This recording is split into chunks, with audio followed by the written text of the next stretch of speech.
And we're back to the Brown Mamba show of Who Wants to Be a Millionaire. I am your host, Casey Brown, mainly because Meredith Vieira is too talented to be on the show, and we're not sure if Regis Philbin is even alive. Joining me today is my co-host, Matt Mamba, who is playing for $1 million. Matt, are you ready for the $500,000 question? Yeah, oh yeah, baby. You have all lifelines still on the board. Are you ready, Matt? All right, baby. I'm freaking ready. Let's do it. All right, Matt, for $500,000, what is Brett Favre's birthday? Is it A, October 10th, 1969, B, September 7th, 1975, It's A. C, April 21st, Meredith, I don't need to hear the other answers. It's A. 1964, or D, is it May 16th, 1969? Meredith? Yes. Casey? Yes. Whatever your name is. I wanna lock in A, final answer. A, final answer? Whatever one is October 10th, 1969. That's the one I want. That is A, final answer. And you are correct. Matt, you are moving on to the $1 million question. You're a bad host, I'll be honest. I'm a bad host? You're one more mistake away from Steve Harvey taking your job. All right, Matt. Well, that's hurtful. All right, Matt. Before we go to the $1 million question, we always get to like to know more about our contestants. Matt, I'm reading here that you were a stand-in on Tommy Boy for Chris Farley. Can you speak to the truth of that? That was an experience and a half. Chris Farley not only is a big man, literally, but he is larger than life, figuratively. Pleasure to work with. Just made me feel like one of the gang. And it's truly a memory that I'll always treasure.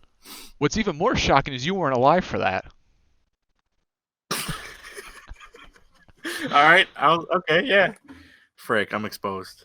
All right, Matt, 14 up and 14 correct. Here we go for the $1 million question. You have all 3 lifelines. Are you ready to play for $1 million? My nipples are hard, so I think that means I'm ready. Okay, Matt. What city do the Tampa Bay Lightning, Tampa Bay Rays, Tampa Bay Buccaneers, and the Tampa Tarpoons play for? Is it A, Miami, B, Jacksonville, C, Tampa, or is it D, none of the above? Oh boy, geography. Jacksonville is a city. So is Miami. Tampa is also probably a city.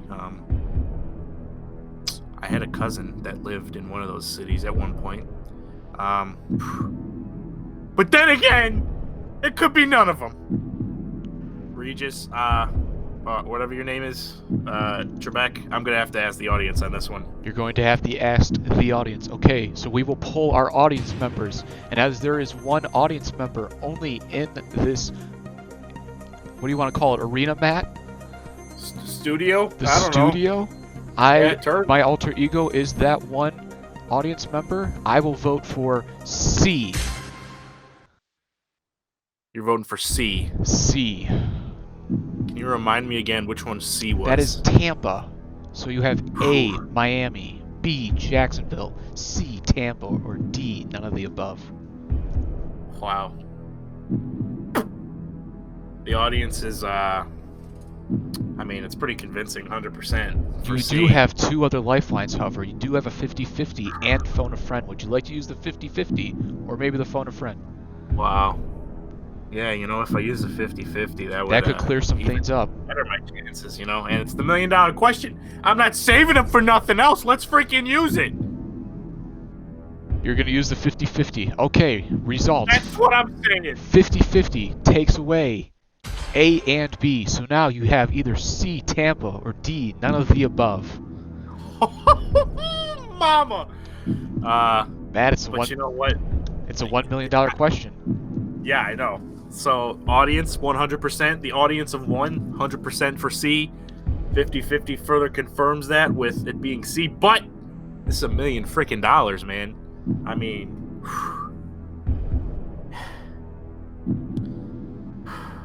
you know what?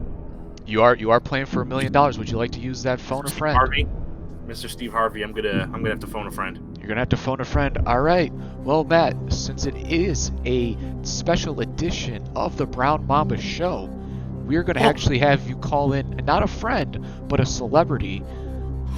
Joe Biden? Yes, Joe Biden. Okay, so no, it's not Joe Biden.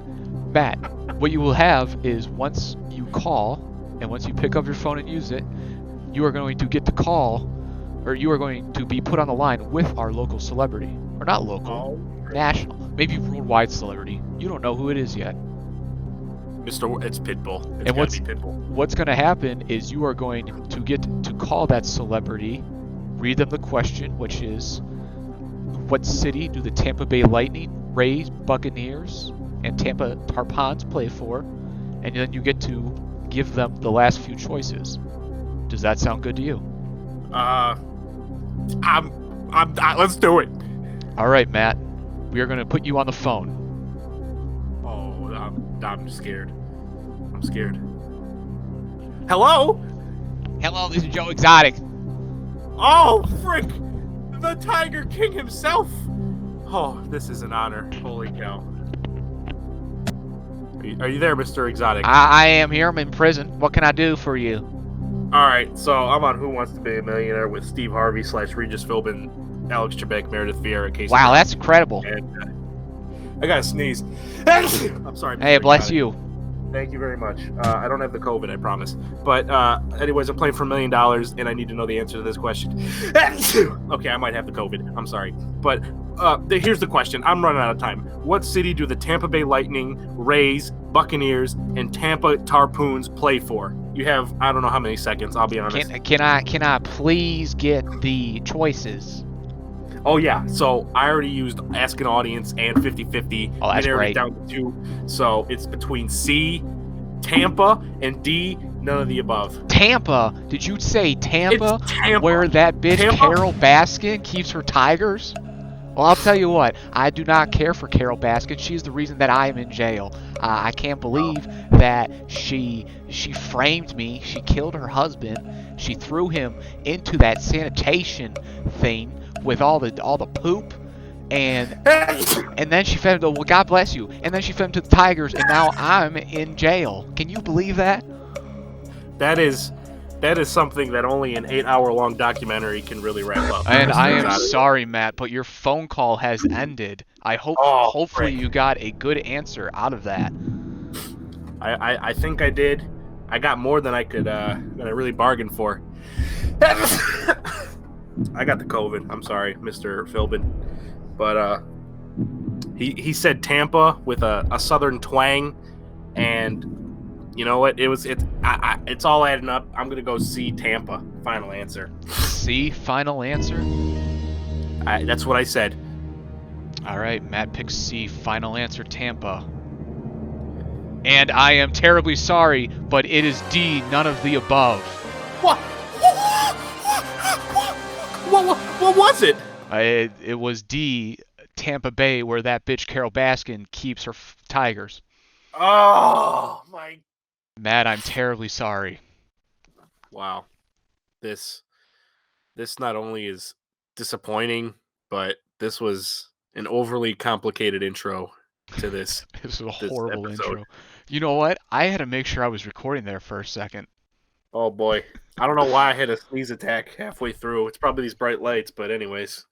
All right, Matt. After a short hiatus where we were both doing a lot of traveling and talking and handshaking with strangers, we are back for a 15th episode. Absolutely. About 16 episodes too many, I would say. Yeah, and throughout all that, I haven't wiped my butt once because of the coronavirus. You know, you got to be safe.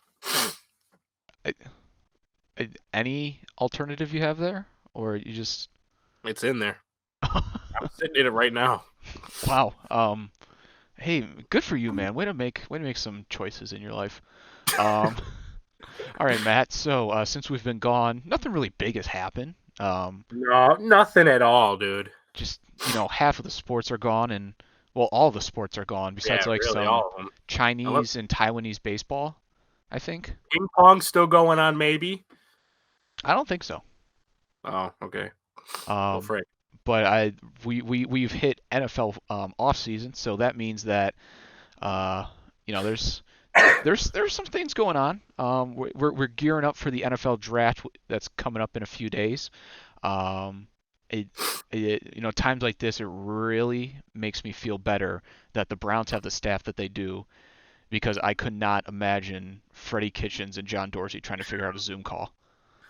No, I mean they don't even know how to plug in a laptop charger. I don't think. No, they don't. So Matt, let's get into some NFL offseason talk.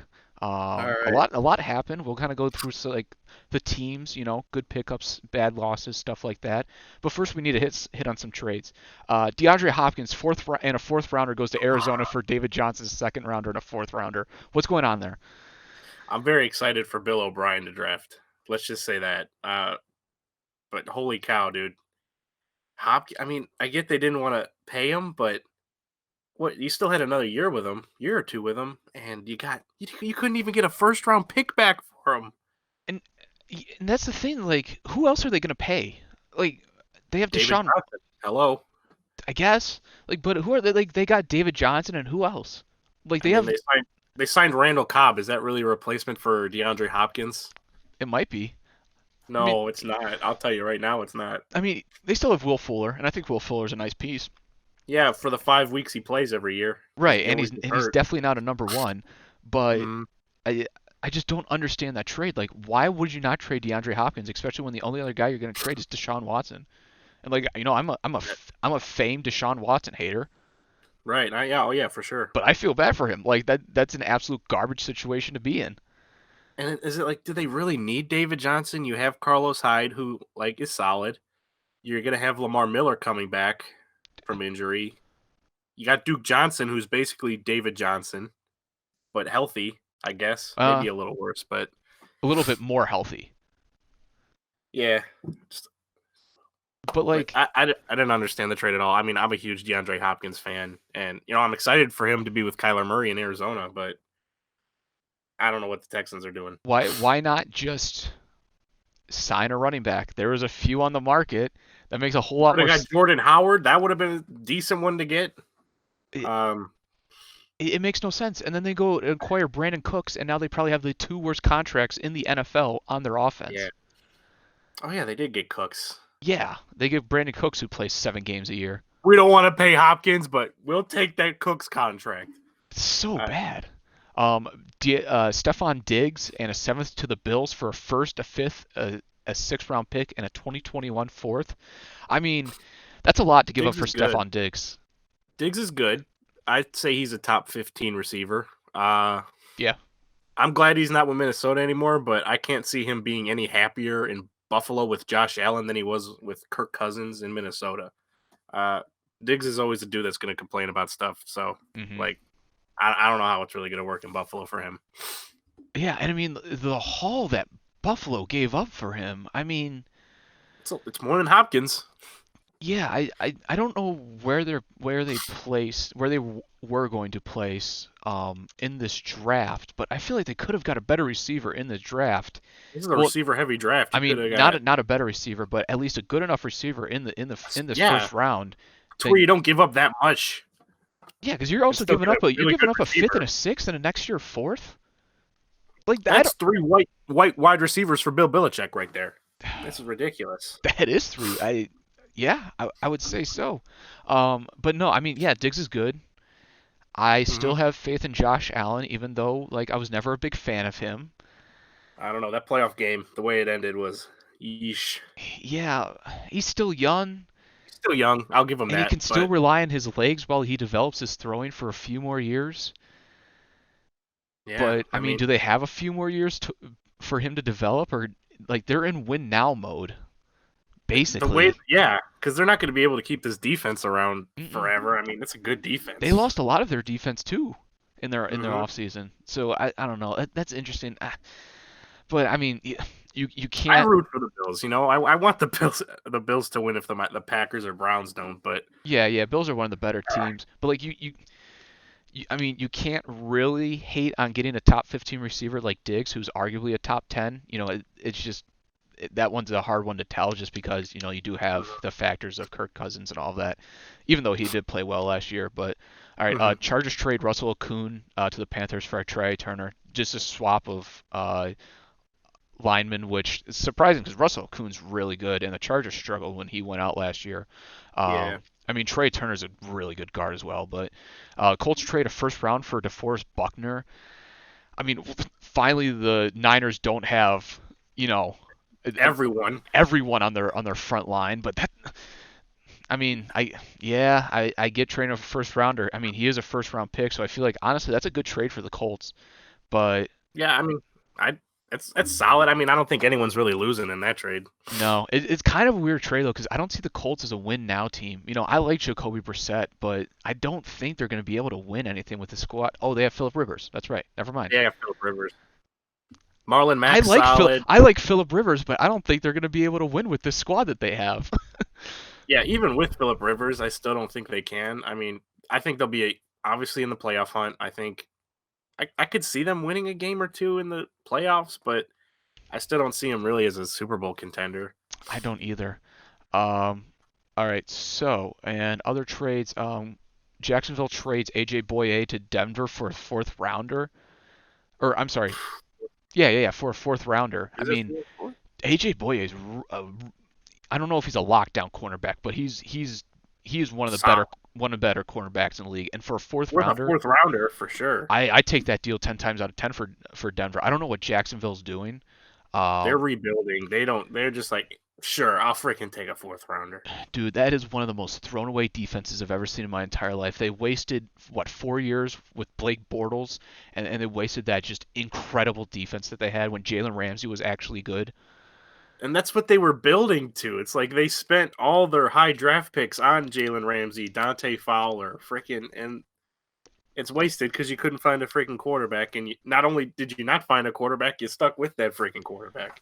And then you try and stick with a quarterback that's Nick Foles and Gardner Minshew for a year, and it still doesn't They're gonna work keep out. going with it. Yeah, Yeah, I mean they're in tank mode now, so which is incredible because they're finally in tank mode once Tom Brady leaves New England.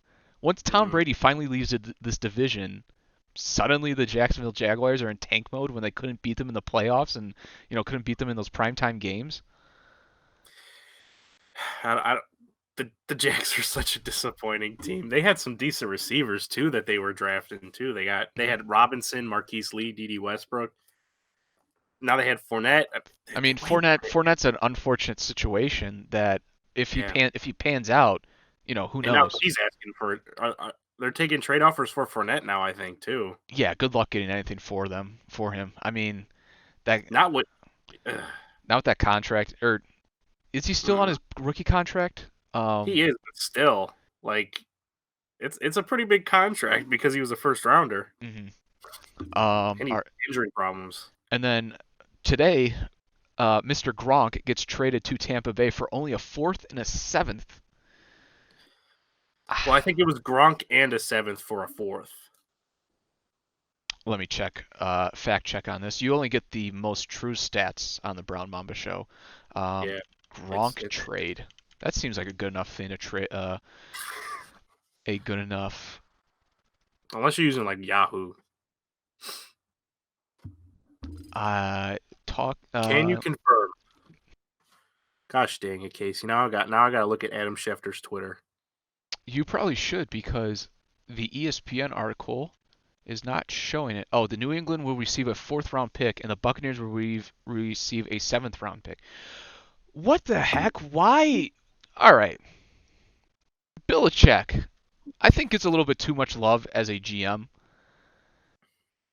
I Why? mean, What's wrong with this trade for the Patriots? yeah, you are getting a fourth for a guy you didn't have, but you're also giving Right. away, you're giving away a seventh, which isn't that big of a deal. But For Belichick, it's a big deal. you combine those two things, and suddenly it's like you could have got a lot more for Gronk, and why are you giving away a seventh? Gronk wouldn't go anywhere else other than Tampa. There's no value that Gronk holds anywhere other than Tampa because he's not going to come out of retirement unless he's Unless he's playing with playing Tom with Brady in Brady. Tampa Bay. Still, at least like dangle it over their feet. I mean, what is New England like? All right, either you can come out of retirement and then we can trade you, or we're not going to trade you at all because we can't find the right offer. That sucks for you. I think they just really knew what that Gronk was like. I'm with Tom Brady, or I'm not coming out of retirement, so therefore I have zero value to anyone. Yeah. I I mean, I mean it's a free th- fourth rounder in my opinion. that's true, and like that, there could also be a good faith thing where Bill Belichick's like, hey, you served this team for a long time, which I don't see Bill Belichick actually doing this, but there could be that thing of, hey, you've been with this team, you won, helped won us Super Bowls, we can do this Hmm. for you, which I could see that part. I don't see Belichick doing that, but I could see it. It it's out there. I don't know. Is Maybe this, Billy Boy's got a big heart in the off season. so from what I noticed from all of these, besides the Okun trade and the uh, DeForest Buckner trade, what I've noticed is every single team is starting to trade for those mid-round picks. So the third, fourth, and fifth teams are starting to value out the wazoo. And I don't know if that's the analytic approach or teams just overvalue picks, but that's kind of something that I've really noticed over these like past few years is that the mid-rounders are getting a lot more value than what they were, I don't know, 5 years ago. I mean, and there are definitely good players you can find in these third, fourth round picks. I mean, Hmm. just I'm thinking about the Browns. They got Larry Ogunjobi, they got Joel Antonio. I'm trying to think who else. I mean, they had Duke Johnson. Like you can add some really good key players to your draft or from your Hmm. draft in the mid rounds. So I think that's a very interesting thing, kind of to look at and see that hey, teams are really starting to trend towards this direction. And again, I don't know if that's just overvalue or there's an analytic approach to that, or it might be both. Or the Texans are just dumb because they gave up way too little. They gave up. They did not get enough for DeAndre Hey, Hopkins. hey, they got a guy that ran for 1,000 yards like 2 years ago. Yeah, dude. I'm so DeAndre Hopkins is arguably the greatest wide receiver in the league, and you got I don't a even know running if it's back. arguable. Like, I think there's a pretty clear line between DeAndre and then Julio's number two. Well, Michael Thomas had Michael another huge Thomas had a year. huge year. Mike Evans has been consistent every. I think he's had 1,000 yard season every year he's been in the God, NFL. that receiving core is just absurd now. Yeah, you got Godwin, Evans, Gronk. You Um, still have OJ Howard, OJ even though Howard. they're trying to trade him. I guess. hmm I mean, why not hold on to him until trade deadline? But Right. he You is have he. Cameron Brate too. That's another solid tight end. That's a really good. And who's their running back? Did they get a running back this free They have agency? they still have Ronald Jones, They and I think lost. They lost Peyton Peyton Barber. Barber. I think they Did they lost lose Peyton him? Barber. They I mean, lost I one of think those. Ronald Jones is going to be good. Yeah, He's I still he's I still agree. young. Peyton Barber is with the Redskins now. Oh well, his career's over. um, I don't know. I like the Redskins. I mean, he's behind AP and Darius Geis. Well, AP, and then when Darius Geis can actually put on a uniform. Yeah, true. All right, so let's get into this offseason, kind of see what teams did. The Cardinals, they added Jordan Phillips and linebacker Davon Kennard, um, and they also got I don't know who either of those guys are. DeAndre Hopkins. Uh, Jordan Phillips Oh, okay. Jordan Phillips got 9.5 sacks last year, but that was after I think 2 years of having zero. So I don't know if that's like a Tight. flash in the pan, season or not. And Davon Kennard had 7 sacks in the last or 2 seasons each. So not too bad for a linebacker. The Falcons lost Devontae Freeman, Desmond Trufant, Vic Beasley, and Austin Hooper. They gained Dante Fowler, who had 11.5 sacks last year and 16 tackles for loss. That's a big contract, Mhm. 45 million for 3 years. They gained Todd Gurley for six million for 1 year. Like I don't think that's a bad contract whatsoever. Oh yeah, for a guy that was arguably the MVP of the league 2 years ago for Yeah, 6 million, why not? I know he has. Is it arthritis in his knees? Is that the issue that's going on, or I think his knees are just gone.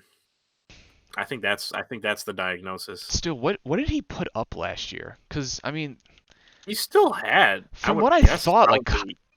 like a very middle of the road average year, especially for not playing. Let's see, he played 15 games last year. He had 223 rushes and he had 857 yards. How many touchdowns? He had 12 touchdowns. That's still a So I mean, solid year. yeah, I mean you're talking about yards per attempt is 3.8. I mean that's not horrible. It's average, I would say. Yeah, I would say that's fair. I mean, And they were overly cautious with Gurley that whole Yeah, year. yeah, and they had who else shared the running back the backfield with him? Um, C.J. Anderson yes, yes, was it and him? Malcolm Brown, and Daryl Henderson. No, yeah. C.J. Anderson, I think, was 2 years ago. Oh, The Falcons also added yeah. Hayden Hurst. They gained Hayden Hurst for a The second and a fifth, which that's a big the Raven overpay. tight end. Yeah, that's a big Mm, overpay for a tight end who hasn't really shown much. And yeah. part of it is Hayden Hurst was a huge prospect, but he just got stuck behind Mark Andrews, and I think he had that 1 year of Flacco when he was bad and all of that. Yeesh. But I'm just surprised between just having horrible uniforms, they still and still not having a secondary that they chose to get guys like that while also losing Desmond Trufant. Like that just doesn't make sense to me. How much did they pay Fowler? They paid Dante Fowler 45 for three. I mean, for a guy that he had a good year, but you also have to put into consideration how much attention Aaron Donald was taking Mm-hmm. away from everyone else. So I'm sure that had helped his numbers. I mean, I'm sure he's still a solid piece, but that's a lot of money. How old is You Dante still have a lot of Fowler? needs. He's He was 25. a rookie in like 20.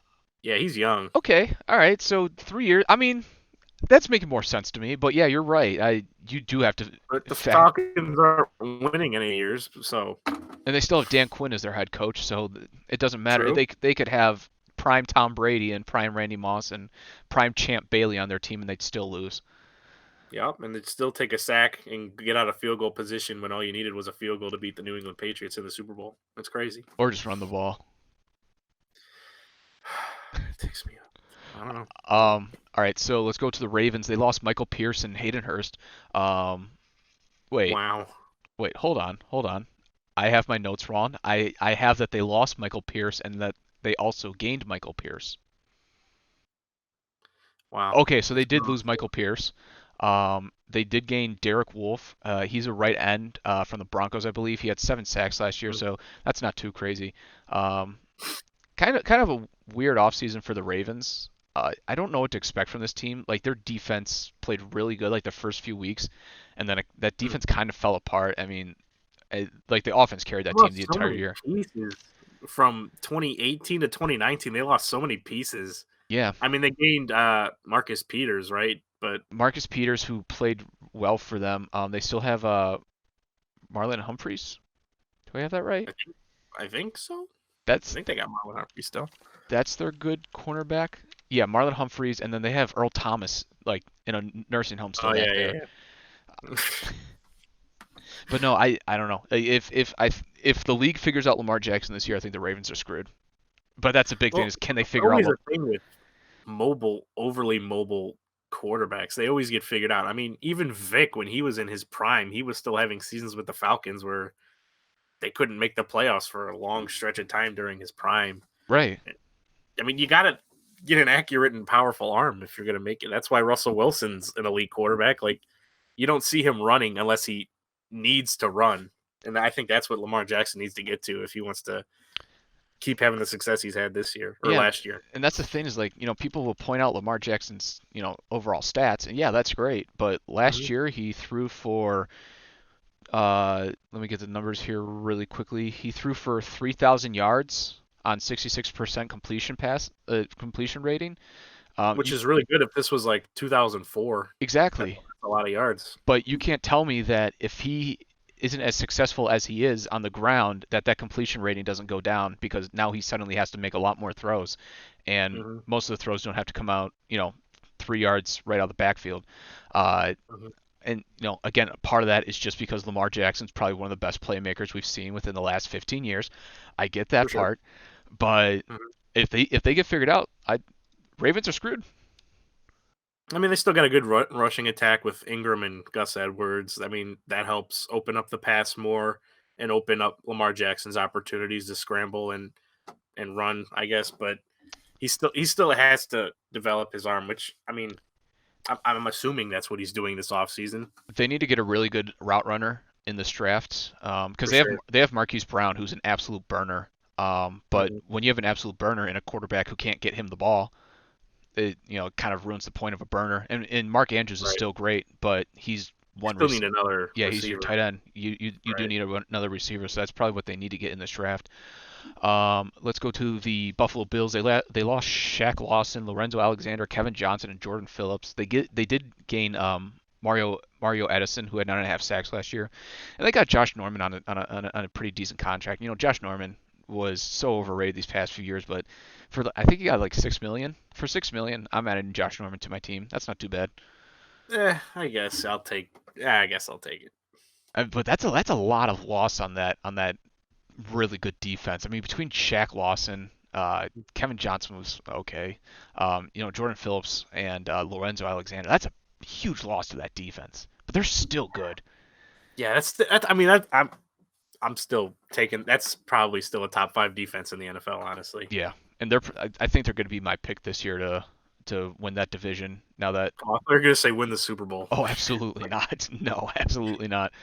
Um, Panthers, they lost Cam Newton, their offensive guard Try Turner, Mario Addison, Gerald McCoy, Greg Olson, Vernon Butler, and Eric Reed. They did gain touchdown Teddy Bridgewater, Trey Boston, Russell Okung, and Robbie Anderson, and they also signed Christian McCaffrey to a stupid 4 years, $64 million contract. Um, I like Robbie Anderson. I think he's a really good number 2 piece, but the Panthers still don't have a number 1. DJ Moore had a good year. DJ Moore did have a good year, and they have Curtis Samuel, who's a pretty good H back for them. Mm-hmm. But I, yeah, I don't know. I thought DJ Moore was going to take a huge step back this year, but like he had a really good year considering his circumstances for And I this year. I do really like DJ Moore, and I think he can be a really true number 1 receiver. I don't know if he's ready to take that step yet, but I really do like him. So I think maybe the addition of Robbie Anderson will help him take that step, just take a little bit more focus off of him. Mm-hmm. But honestly, that's not a horrible offseason for the Panthers, who are kind of going through a rebuild. You know, Russell Okung is going to protect Teddy Bridgewater. Trey Boston is no slouch. You know, losing guys like Trey Turner and Mario Addison and Gerald McCoy, yeah, that sucks, but they should be going through a rebuild right now. So Right, and you still have the draft. you still have the draft, exactly. The Bears, they lost Prince Amakamura, Ukamara. Okamara, Yeah. wide receiver Taylor Gabriel, Nick Kwiatkowski, Leonard Floyd, Haha Clinton Dix, and Kyle Long. They gained Nick Foles and Robert. they gained they gained a slightly better Mitch Trubisky, and they also Keep gained going. Robert Quinn, 5 Keep years, going. $7 million, and Jimmy Graham, 2 years, 18 million. They- They gave him $9 million a year. oh my god! And they also signed Jason Spriggs, who was a trash backup offensive lineman from the Packers, who was awful. I don't understand that Jimmy Graham. Like they have what's their And he tight still got stupid money. what's that tight end what's their tight end's name? Trey Burton, Trey they released him. Did they? Yeah, they just released him a few days ago. Who I would say is better and cheaper than Jimmy Graham. Yeah, I'd say by like at least 3 or 4 times. Just as effective a pass catcher for. I mean, Jimmy Graham in his prime was like really good, but Yeah. the Jimmy Graham you have now, and he can't block, and he can't break a tackle. He's awful. You know, before I saw your tweet reaction to that, and like before that I was like, you know, I thought that you actually liked Jimmy Graham for some reason. I love Jimmy Graham when he was in New Orleans. He did okay when he was in Seattle. We overpaid him, obviously. It was a bad deal, but I was still excited to see Jimmy Graham. I thought him and Aaron Rodgers were going to be lethal, but Sure. nope. I still Yeah. think there's a tweet out there of me saying, like, Aaron Rodgers to Jimmy Graham, touchdown. Get used to saying that. I'm not used to saying that. Why would they release Trey Burton? He's like actually a very solid tight end. That makes no sense Right. to me. There's some decent tight ends out there. Like, Delaney Walker's still a free agent, too. Yeah, he is. All right, the Bengals, they lost Andrew Billings, Tyler Eifert, and Nick Vigil.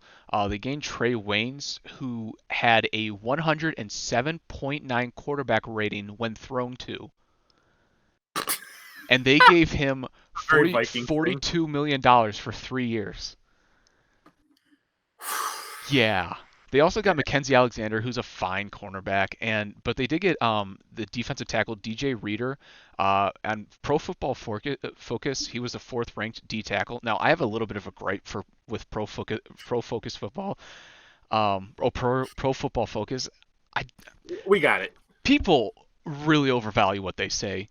However, when you're the fourth ranked D tackle, I think there is still something to say to that. There's something there, right? Yeah, absolutely. All right, Cleveland Browns. They lost Demarius Randall and Joe Schobert. They gained Jack Conklin, Austin Hooper, Case Keenum, Kevin Johnson, Andrew Billings, and Andrew Sadejo. Um, Andrew Billings is a nice rotational piece for that D tackle position that just seems like a pit every single year. Besides Larry Ogunjobi, who didn't have a great year, Mm, and I really thought he was going to step up. He took a huge step back. Part of that can be blamed that Myles Garrett was off of that line and Olivier Vernon just was non-existent basically. yeah. Austin Hooper made him the highest paid tight end. I was hesitant at first, but to think of what they can do with David Njoku and Austin Hooper as a two tight end set with still That's Odell and Jarvis and Nick Chubb in your backfield, that got me more excited. Baker's got the pieces, the weapons. We need to get him some protection, offensive line, but like And the they did with Browns. Jack Conklin. Jack Conklin's Oh one of yeah, the, for sure, and for sure. he is a fine. He is a solid pass blocker, and that's all you need Yep. on your right side. hmm They just need to hit high with this left tackle position in the draft. And That's what I'm saying. I saw someone saying the Browns should take a receiver or something. I was like, no, just I will go for lose it. best available offensive lineman. Just go for best available offensive lineman. That's There's all. only there's only two guys that I'm taking that I would. There's one guy that I'm taking over the tackles, which is Isaiah Simmons. And if they take Derek Brown, who's a D tackle, I From would Auburn. yes, I would be okay with that. I think that guy has all pro future in Mhm. his name over and over again. Um, I would be But fine there's with some it. good offensive linemen that will probably fall to the Browns. Yes, hopefully one, hopefully at least one. Yeah. And but I don't know. They just do need to hit high. I like the Case Keenum signing. I mean, Dude, that is everyone was like mad about that, but that's a perfect backup quarterback that can still win you games if worst case scenario, like Baker goes down with injury, or maybe Baker ends up like not having the best season. Case Keenum can still salvage the season with like this great roster you've built. and like I'm Like pretty sure perfect. they're paying him only like 7 mil a year. So like that Mhm. contract isn't ridiculous. They're paying him for like 2 or 3 years. All right, yeah, 3 years, $18 million. A That's dude that was in the championship game, what, like 2 years ago? right. And Case Keenum is a very decent quarterback, and if you have a very decent quarterback as your backup quarterback, that's a good spot to be Exactly. in, especially for That's six million what I dollars a love year. the Packers to do. Do you, never mind. All right, we'll go into that later. Um, I'm going to ask you a question, and I know you're going to freak out, but I'm going to like to hear the reaction. Let me add that to my notes really quickly. Take that Packers, off. Packers, and then this guy. Um, That's me. all right, going into the Cowboys. They did nothing. They lost Byron Jones, who's one of the best cornerbacks in the league. They lost Yeah. Robert Quinn. They lost Randall Cobb, and they lost their center Travis Frederick. They gained Gerald McCoy. I mean, he's still solid, but he's not incredible. Yeah. Haha, Clinton Dix at four. See, I know you laugh, but they got him for $4 million, and I think that's a bargain. Cool. For No, that's a it's bargain for not. you don't like. No. He had a promising rookie season. He progressed a little his second year, and then he just flatlined. And dude can't make tackles. Sorry. Okay, all right, I'll take your word for it. They also have Alden Smith, um, but they He won't re-signed play. Amari. They re-signed Amari for $100 million for 5 years. He was like such an inconsistent receiver coming from a guy who owned him in fantasy. The dude would put up great games and then he would just like disappear. I guess injury problems, but Yeah, and also you have Dak Prescott thrown to you, but still, true. it, like you're paying a guy $100 million for probably I'm gonna say 7 or 8 of the games that he played for you showed that he was a top 10 wide receiver, and the rest he hasn't. I'd say there's like 20 receivers out there that can basically do what Amari Cooper Yes, can do. absolutely, 100% or Like more. even more. Like Amari's a good receiver. Like I don't want to bash him or anything. Dude's talented, but it's a lot of money. And you know what? The Cowboys gave him the money, so you know what? I'm happy. That's a good move, Cowboys. There you Keep go. staying irrelevant. And they're going to give Dak Prescott $34 million a year sometime here soon. I hope they draft a quarterback. That'd be hilarious. Oh man, If yeah. somehow Tua falls to them, that's gonna be hilarious. Um, I mean they do have Mike McCarthy, and I know you said you're big on him, and you kind of turned my opinion on him around. Um, Hmm. it'll be interesting to see what he does with them. But like, who else do they have? They still have Zeke. Who's their other wide receiver? They had Randall Cobb. It's not Randall Cobb. I, Freaking I actually what's like this his guy. name? Hold on. Dude, I'm blanking. Michael Gallup. Is it Michael Michael Gallup? Gallup. Yeah, Michael, he yeah, had a solid Michael year. Gallup's very solid. He's a very solid number two. Hmm. But I don't know. I just don't like that offense, especially when they're losing a guy like Travis Frederick, who's a very solid center. They somehow lost Jason Witten, who came out of retirement for them. How did that happen? Uh, all Like right. what? Well, I think that's more because he realized how bad he was at being a commentator. He's like outside. I'll play for anyone. Exactly. All right. He was gonna play in the XFL if he had to. The Broncos signed Chris Harris Jr. and Derek Wolfe. They lost Chris They Harris, really, yeah. and they gained Jarrell Casey, AJ Boye, Graham Glasgow, Melvin Gordon for a 2-year, $16 million. I think that's a very decent contract. Especially for a dude that's going to be angry at the Chargers all year, and you got to play them twice a year. And they also got tight end Nick Van Nett, who's fine. But I mean, yeah, you put Melvin Gordon back there. They have Cameron Sutton and Philip Lindsay too. He's a solid running back. Philip Lindsay. And who's their other wide receiver besides Jordan Sutton? What's his name? I know they don't have Is it Sanders anymore. is it still Demarius Thomas? Nah, he's gone. Oh, He bounced. so He was yeah, like they don't. Yeah, you're Patriots and then right. he went to the Jets. Yeah, you're right. So they only have Cortland Sutton, and I love Cortland Sutton. Dude's a beast, I think that dude's an absolute stud. He's going to be rising. I think he rises huge time this year. It, especially if Drew Lock has a decent year because he looked pretty promising that's the thing, end of the if year. they do draft a quarterback, or I I'm don't sorry, see it. a wide receiver, Yeah, they could put Drew Lock in a very good spot for the rest of his rookie contract. And I really like Drew Lock. I don't think he's going to be an absolute star. Um, he's solid though. yeah, yeah, Good I little really game. like him. All right, so the Lions. Oh my God, they lost Darius Slay, Graham The Glasgow, playoff Lions. Damon Harrison, and Devon Kennard. They gained Desmond Trufant, Jamie Collins, Danny Shelton.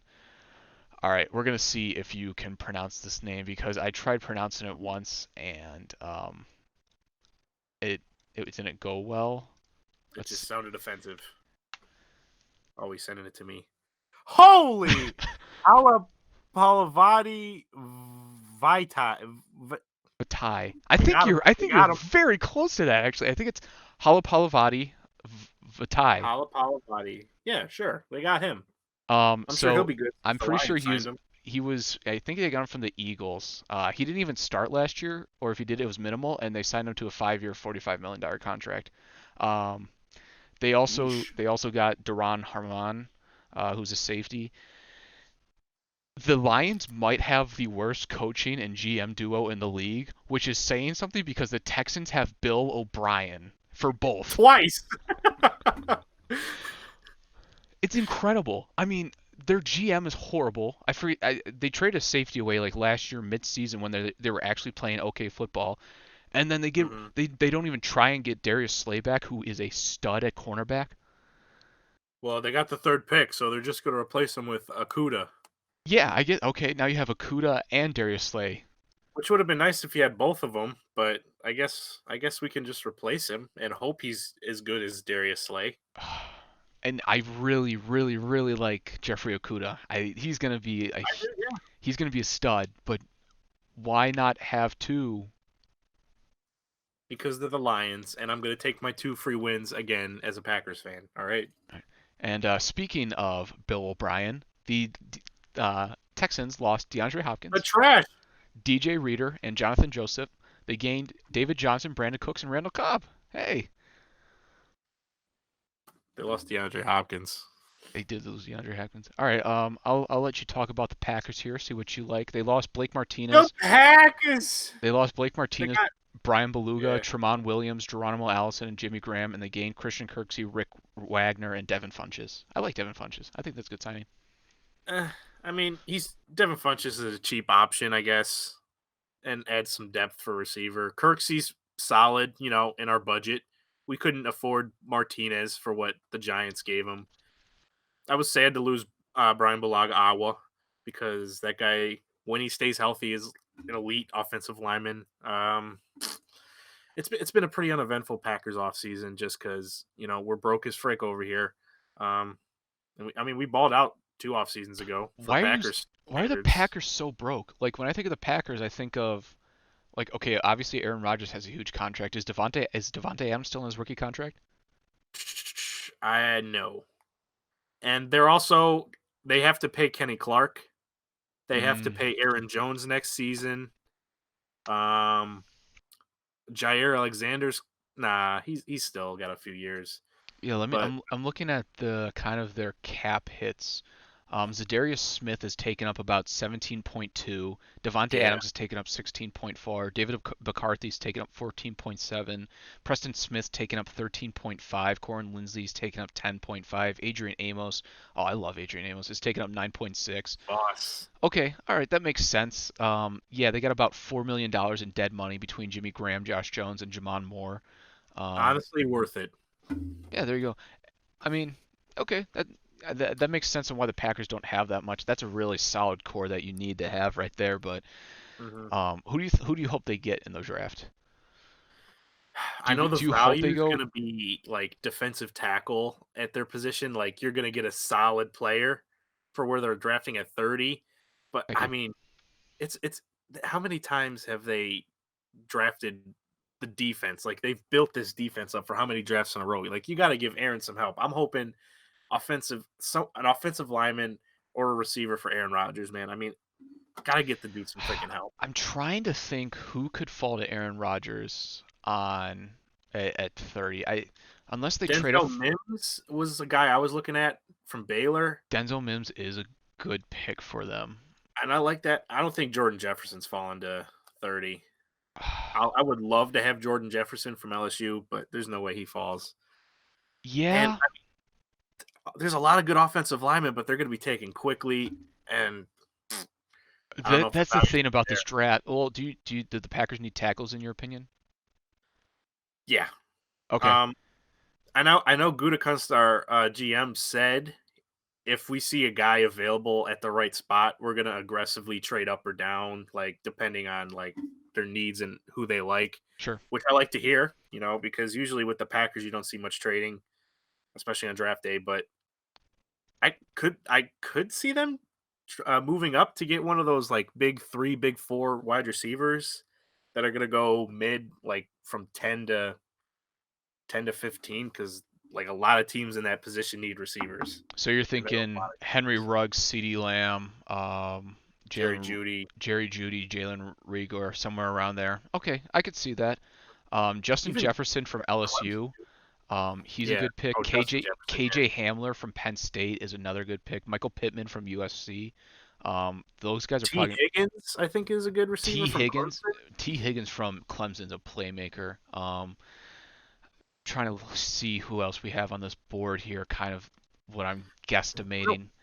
Um, Chase Claypool will be available, but I think he's more of a second or third He's more of a rounder. yeah, he's more of a late second I mean, rounder. he's solid. I mean, if you want to move down in the draft or move up in the draft, I mean, Brandon I guess. Aiyuk from Arizona State. KJ Oh Hill yeah, I heard KJ Hill's more of a third round guy, but I think there's some pretty good options there for the Packers. And like offensive tackle wise, they still have. I'm trying to think who would be there. Probably like Josh Jones from yeah from Houston, Houston. Austin Jackson from USC maybe.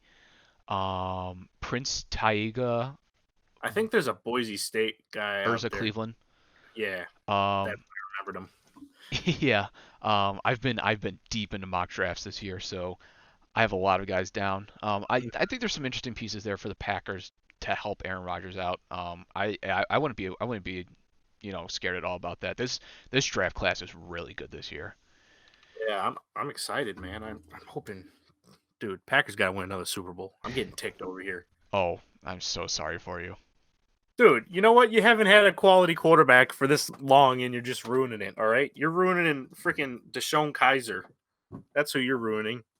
I that is league MVP one day, Deshaun Kaiser. He's out of the league now. All right. Is he?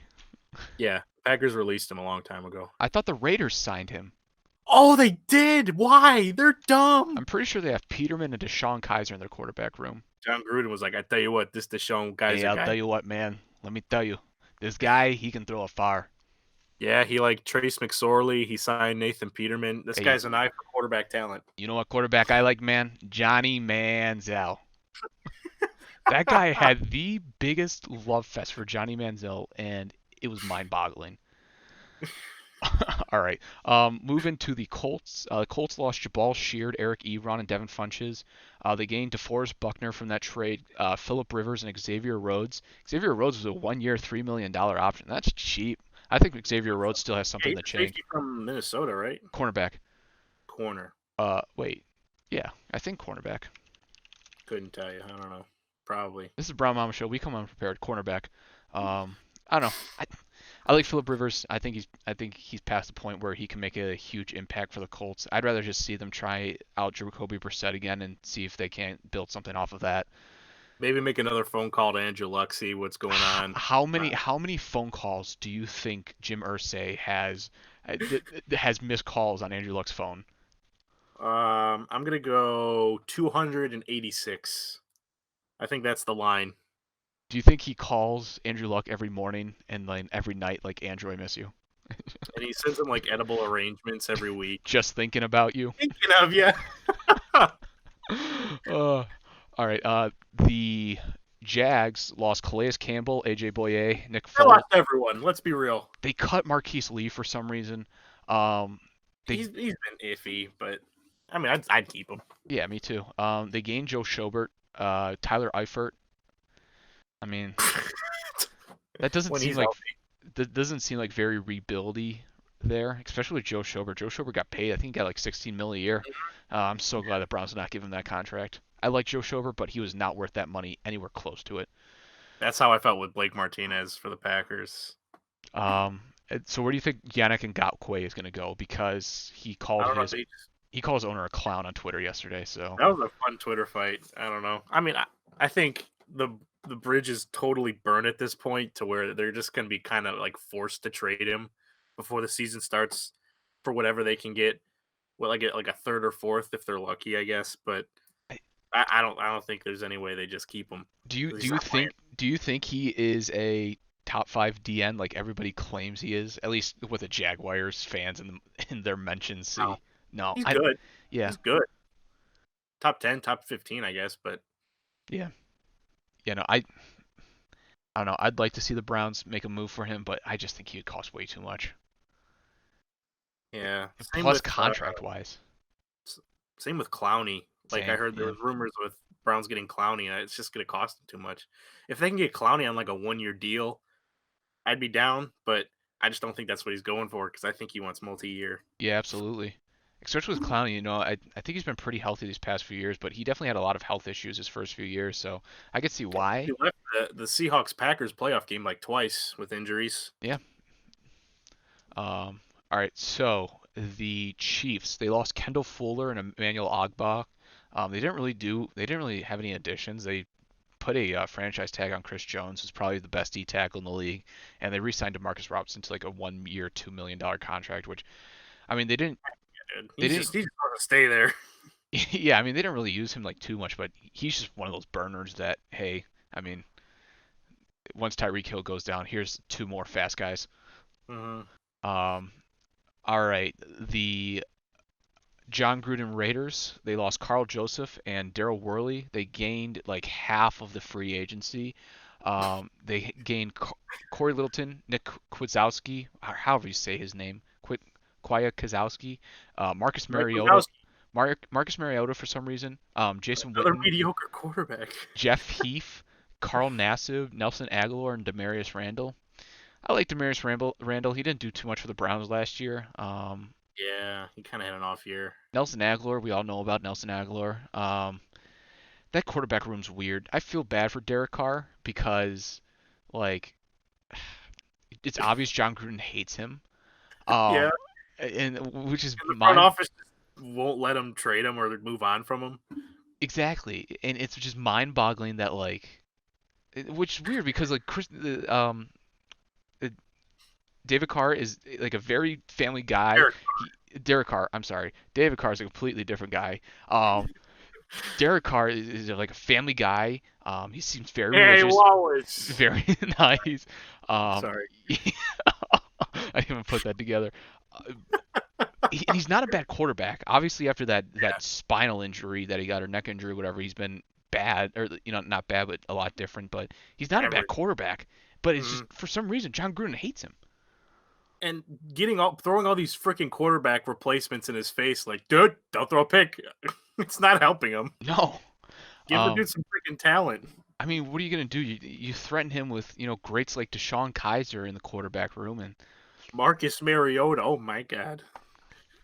all right, the Chargers lost Philip Rivers, Russell Okung, Melvin Gordon. They gained Chris Harris Jr., Linval Joseph, Brian Beluga, and Troy Oh, Turner. Brian Bulaga. Balaga, is that how you say it? Yeah, every Sunday night football, he'd say his name and it'd sound cool because he'd be like Brian Bulaga, Iowa, and I'm gonna miss that. Um, I, this is a weird offseason for the Chargers. They did bad last Not year, and bad. I don't know how much of that was on Philip Rivers, but Yeah, at the same time, whatever was on Philip Rivers, I don't know what Tyrod Taylor can it's improve on that team. Tyrod. It's Tyrod. Don't All start right. with me on that. But I don't know, like Okay. I like Tyrod Taylor. I'm still on Yeah. like I have no problems with him. I think he got the short end of the stick in Cleveland. Like he was obviously set Hmm. up to fail there. And not on purpose, but he was just the consequence of Todd Haley trying to sabotage Hugh Jackson. And like that's the last time Hmm. we've kind of seen of him. I don't. I like Tyrod Taylor, but I don't know if he like really does anything for that team that Philip Rivers couldn't. Right. I mean, obviously that whole Melvin Gordon drama of him, whether or not he was playing, didn't help.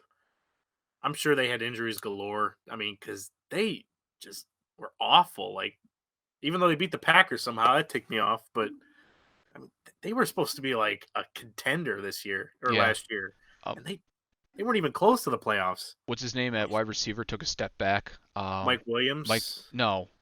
Keenan Allen. Keenan Allen. Yeah, Keenan Allen. I mean, he had a decent year, but Keenan He was Allen, still like he had hurt some injury problems again. exactly going into it, Keenan Allen was like he was in my top 10. Like I thought Keenan Allen was gonna, He's up there. but he took a step back this year. I don't know. This is a weird off season for the Chargers. New uniforms look really nice though.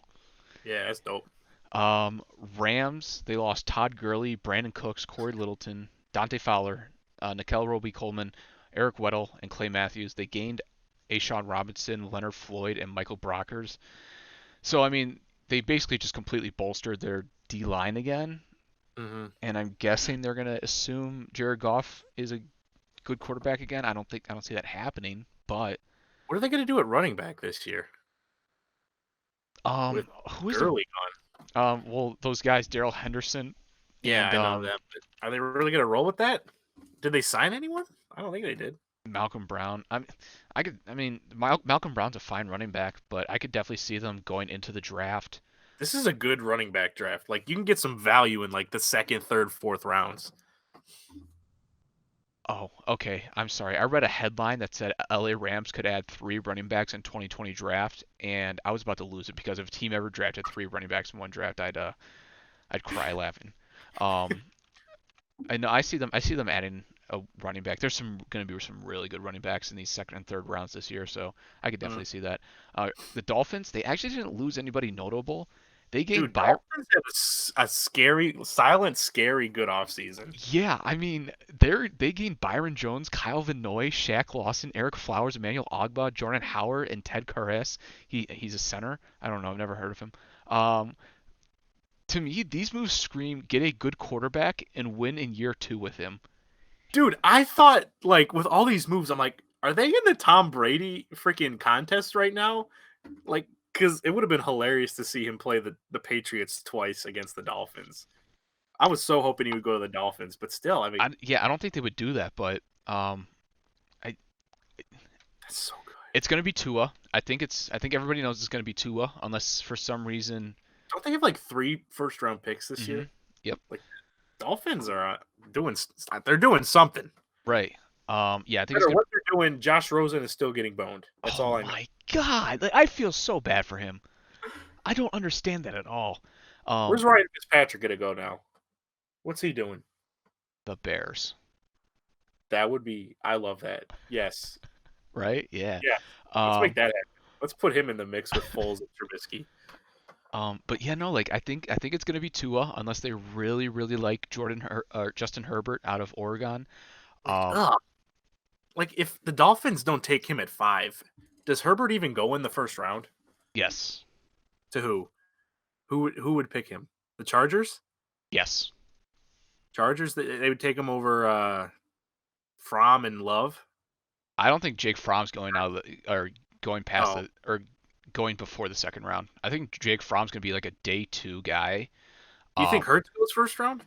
Jalen Hurts, Yeah, no, no. I think I think Jordan Love will go Jordan first round. Love, I got a prediction that's gonna be coming up. We'll talk about those for Nice, Jordan Love. nice. No, I think the Chargers take Justin Herbert no matter what. Mm. But unless the Dolphins really like him, or unless the Cincinnati Bengals really like Justin Herbert. I would love to see them squander this pick. Yeah, I have a really good buddy who's a Bengals pick, and every day I remind him, I'm like, you know, it's going to be Justin Herbert, right? You know, there's no way they actually take they actually take the right choice and go with It Burrow, just but happened. Like you know what? Let's give Andy Dalton another shot. I think he's got it now. that's what I've been telling him. Like, listen, you better either get used to Justin Herbert or learning how to spell Tagovailoa. Like, it's coming. Oh, Nakamanua. Um, but yeah, no, I really like what the Dolphins are doing. Yeah, like I said, to me it screams get a quarterback in the draft and win in year two with him. Um, they still need to do get wide receivers though. Who do they have? They don't have. Devontae Parker's had a solid year. They still do have Devontae Parker. Preston Williams, they got a rookie from Colorado, I think, but he was pretty good. Right. Their tight ends are iffy. Mike Gesicki, I think. I like Mike Gesicki, but I yeah, think I he's mean, solid. there's you can't a lot of those you just can't He's another really weapon though. see how they build until they get a better quarterback in there and also a game plan where they're not meant to be losing. Um, True. and plus Jordan Howard in the backfield's a fine running back to have. The Vikings lost Stephon Diggs, Trey Waynes, Everson Griffin, Mackenzie Alexander, Linval Joseph, Xavier Rhodes, and Andrew Sadejo, and they gained Michael Pierce. Vikings You lost a hate to lot see it. for a You lot. hate to see it. You do hate to see it. They lost a lot for. But they extended Kirk Cousins. You like that? Yeah, I love that. Actually, Dude, they lost for a lot for a team that were they in the playoffs last year? They were in the playoffs, right? yeah, they beat the Saints in that controversial ending. That's right. Like they lost a lot and traded a lot and gave up a lot for a team that was just in the playoffs 1 year ago. I don't understand it. Oh well. And now who's their wide receiver besides Adam Thielen? Uh, who cares? Because the Packers are going to beat them. I can't even think right now. I know they Tajay got. Sharp, Oh my Ol- god, the Ol- Titans, dude. Olbasi Johnson, Chad Beebe, and Dylan Mitchell. Hey, good luck to them. You know what? All right, let's Dalvin do Cook's it. gonna get like 500 carries next year. Yeah, Um, go like Marshall Falk 1995 mode. Patriots, they lost this guy named Tom. Tam. They lost Tom Kyle Brady. Vanoy, Jamie Collins, Danny Shelton, Ted Karras, and Duran Herman. And they gained D tackle Bo Allen. Um, I don't know what to think about this Patriots team. They need a wide receiver in the first round, but I don't Mhm. think they're going to get a wide receiver in the first round. I think they're gonna get Jordan Love, dude. That's my take too. That was gonna be the take that I was gonna say about Jordan Love is I think the Patriots trade up to like 15 and take Jordan Love. I mean, they have Stidham. Do they really believe in Jarrett Stidham? There's no way they do, right? I I don't. You never know with Bill Belichick. You never know what the frick he's thinking. But even if you do, either way, it's like who's he gonna throw to? Or my dream scenario, Jameis Winston's turned into the next Brett Favre. Dear God, that would be hilarious. Listen, he's Dude, got Jameis would be he bad, he's got. honestly. I listen. I know Look, he. he just got LASIK, all right? He just got freaking LASIK. Give him a I chance. honestly think that's a huge like deal. like He I can see now. I legitimately think that's a huge deal. He's dodging swinging uh boulders in the air for his workouts. Jameis Winston's making a comeback. But Cam no, Newton's still out there too, just like hanging out. I don't know if the Patriots would go with Cam Newton, there's but no way Bill Belichick would have to deal nah, with the so Cam Newtonness on his team, especially with those stupid yeah. font that he types on Instagram. But that's Oh a. God. Have you ever seen that? No, Go on but Cam Newton's Instagram right now. I need your firsthand reaction to how he posts captions and everything. But while you do that, I don't know. I just Patriots are in a weird spot. Yeah, it doesn't matter who they get at their quarterback. Unless they're kind of committed to tanking, which I don't know if they should because they still have that great defense. yeah, I mean, they're in a weird spot. I really don't know what to think. But the thing is, What like, is it's not like they lost like so much. Like, yeah, Brady was a great play caller, but he still had a bad year last year, and how much are you gonna lose from that? Besides like the at line and up at the line adjustments and everything like that. But I don't know. Yeah, I don't like Cam Newton's font. I'll be honest. You don't really. He also all these pictures are freaking black and white. He's like a freaking 14-year-old girl who just got an iPhone and it's like, oh, sick, black and white. That means I'm cool. Yeah. Welcome to Cam Newton's Instagram. That's why I'm not on Instagram, folks. Um, are you sure it's just because you don't want people seeing your face and they don't want to see yours?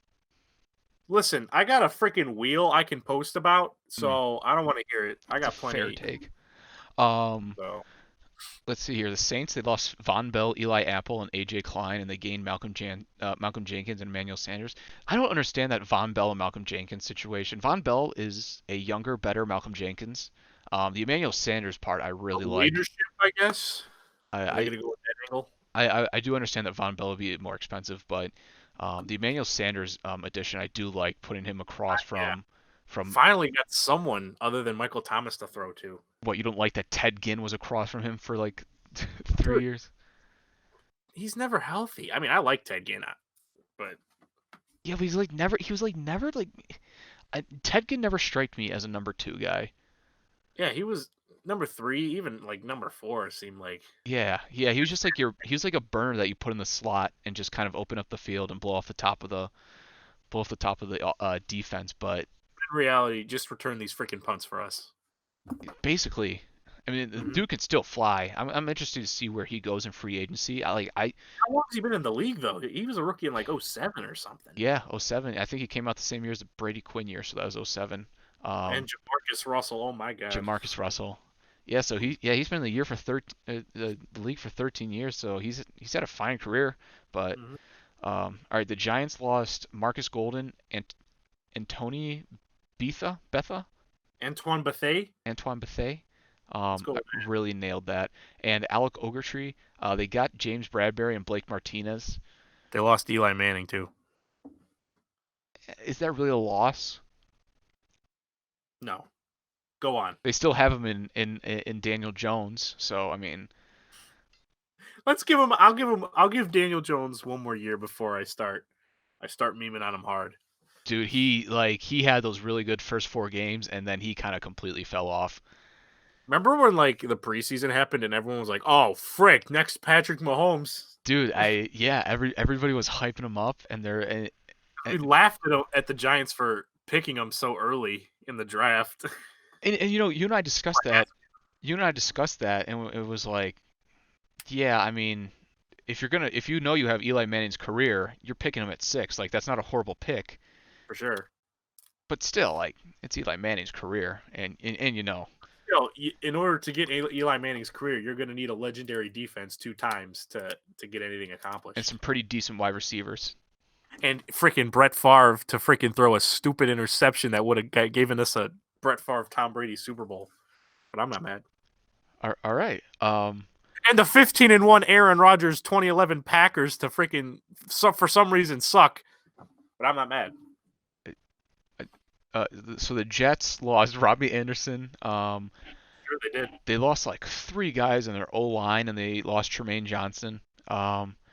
They gained a couple guys on their line, Brashad Perryman and Pierre Desir. Nothing crazy. I like Brashad Perryman, but they already lost Robbie Anderson, and Brashad Perryman is not a replacement for Robbie Anderson. I see the Jets going wide receiver here. Sam Darnold has had nobody to throw to besides Robbie Anderson, I and just wish the Jets would give Darnold a solid offense so that we can like finally say that he's not that good.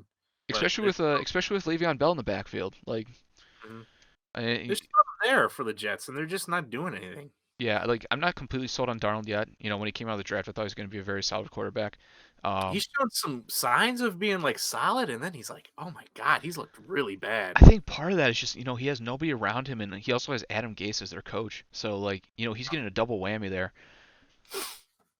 All right, the Eagles lost Jason Peters, Malcolm Jenkins, Nelson Aguilar, Ronald Darby, and Jordan Howard. They gained Darius Slay and Javon Hargrave. I saw this interesting note about Javon Hargrave. He has a 14.2% pressure rate, which is third behind Aaron Donald and Chris Jones.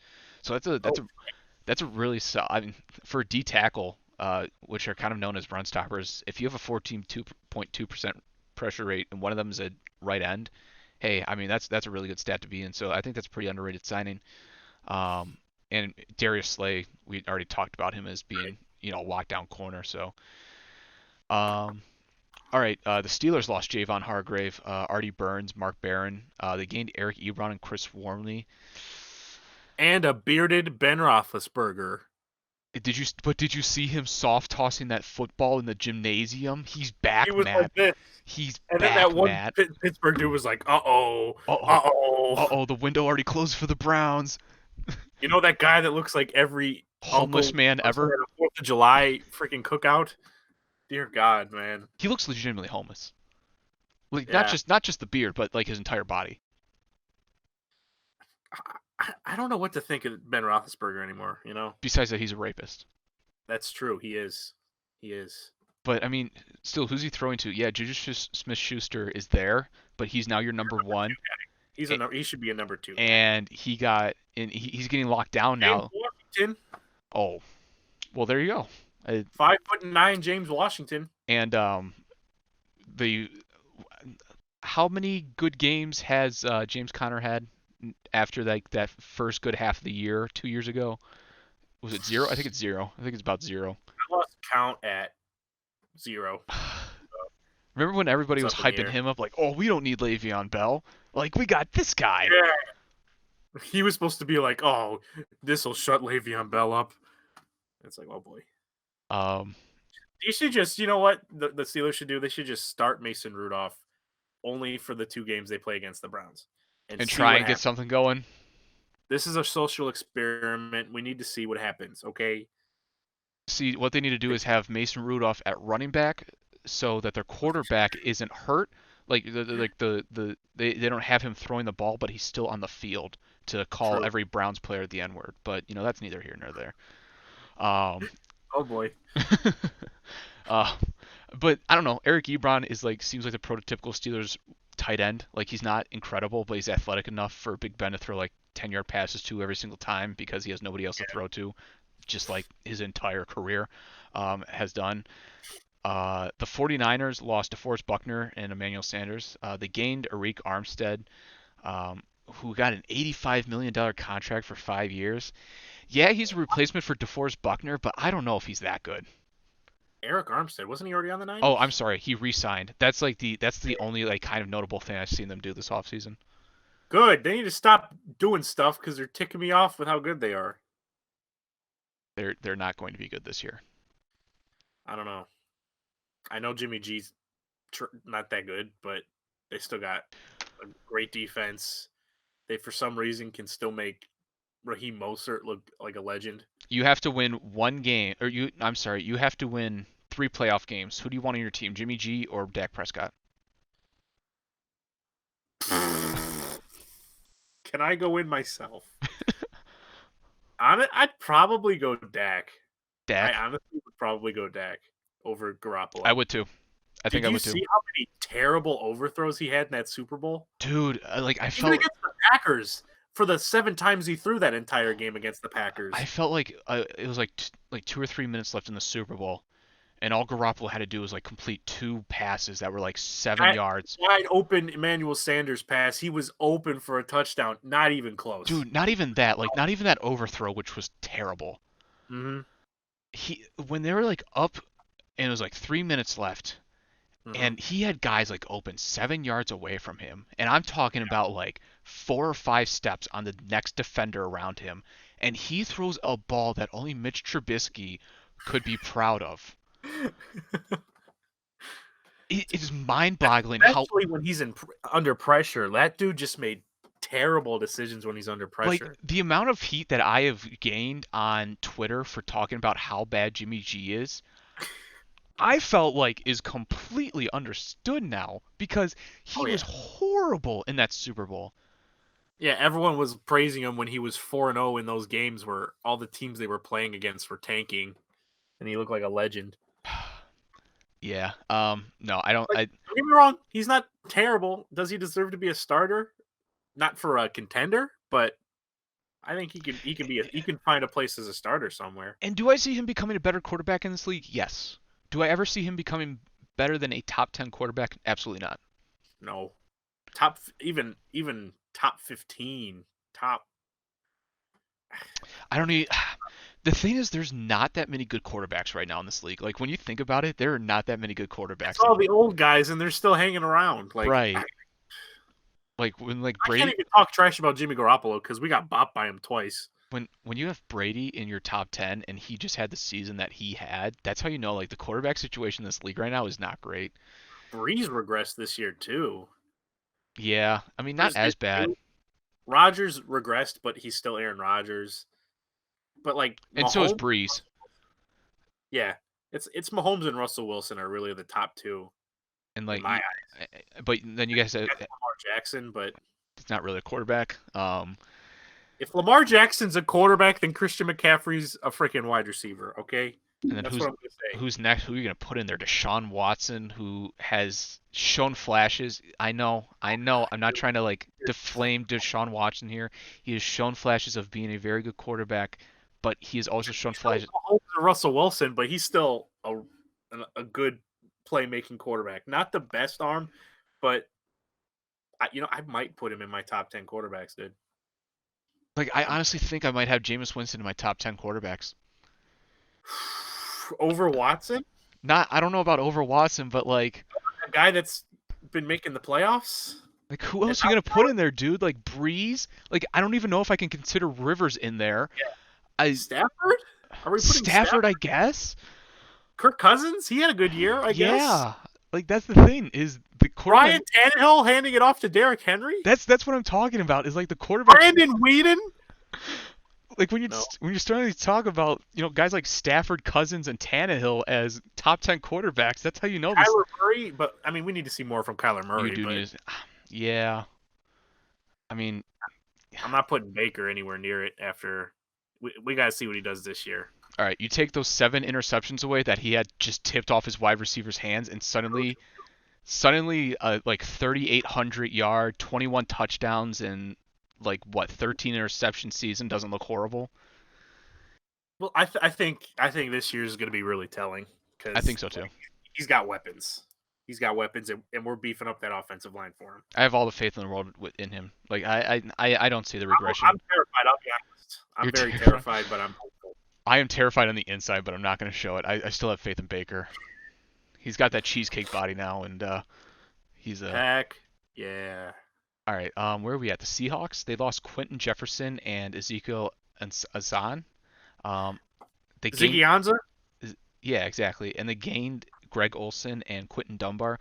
Two Oh decent, yeah, Greg Olson. two decent That's not additions bad. there. That's not bad. No, Yeah. I mean that entire team is just basically Russell Wilson putting them on their back, and then occasionally Tyler I'd get Lockett. another receiver. I mean, I like Tyler Lockett, but I'd get another receiver to throw to. They have Josh Gordon, and Oh yeah, do they though? What's going on with him? well, now that they're not tested for marijuana, yes. So is he like reinstated again? I guess Is that how so. it works? I guess so. I think he's on like How does it work? strike five.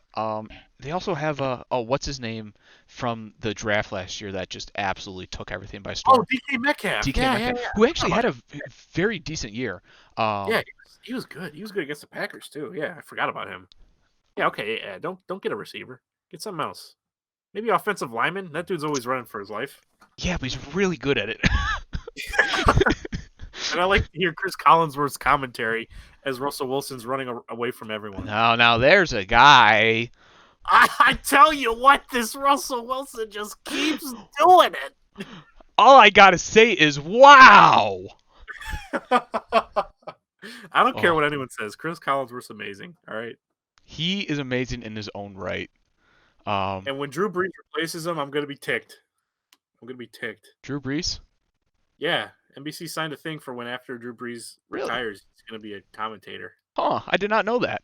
Um, Yeah, he'd be good for it. I think Drew Brees would be yeah. great for it. Mm-hmm. All No right, Chris Collinsworth though. no Chris Collinsworth. Well, who's Al? So is he gonna still be paired with Al Michaels? Or are they gonna try and bring like a young gun in? I have no idea how that's gonna work. Didn't ESPN try to like trade for Al Michaels? Yes, That's hilarious. And ESPN's like, and they I'm also trying to failed on compare. getting Peyton, right? Or is that NBC? That was ESPN. Yeah. They try to give him so much money. All right. If oh my god, if ESPN was an NFL team, who would they be? Give a bunch of money, have a bunch of bad talent. The Detroit Lions. Nice, Thank you, nice. thank you. Um, used to be pretty good. All they had to do was actually no, they seem more Jaguars-y to me. Mm, yeah, I'll take that. Maybe the Cowboys. Maybe the Cowboys. You know who the Niners are is CBS because apparently everybody loves Tony Romo and I can, dude, like I get Listen, it, I get sometimes Tony Romo can get annoying. Okay, I understand that, but out of all the I enjoy having Tony Romo. I That's enjoy all. finally having a commentator that like knows in and outs of the game because it feels like sometimes like the players that they bring in are just there for the paycheck, like Aikman. Rich Gannon needs to stop talking for anything really. But I He, don't I don't care like how much the commentators know, but rather how well they commentate. And Romo does do it well, but dude, he's so annoying. He is so annoying. if Romo sees a formation that he was like, oh, I see that. He's like, oh, and he has to like hurry to get his marker, and he's like scribbling on the freaking thing. He's like, this is what's going to happen, guys. And he's batting like, and everyone thinks like he's like a wizard that always gets it right. He's bat. He's got like He is the Sean 60%. McVay of commentators.